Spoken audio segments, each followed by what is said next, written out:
সংসারে সবচেয়ে পবিত্র মানা হয় গঙ্গা জলকে।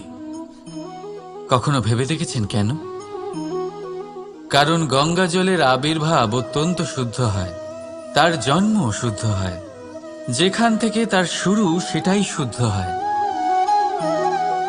আর শুরুটা শুদ্ধ হওয়া অত্যন্ত আবশ্যক। আমাদের জীবনে সবই শুরু হয় আমাদের ভাবনা থেকে। নিজের ভাবনাকে শুদ্ধ রাখুন, কারণ এই ভাবনা থেকেই আবির্ভাব হয় শব্দের। আপনার শব্দ শুদ্ধ রাখুন, কারণ এই শব্দ দ্বারাই আপনার কাজ সম্পন্ন হয়। আপনার কাজ শুদ্ধ রাখুন, কারণ এই কাজ দ্বারাই তৈরি হবে আপনার স্বভাব।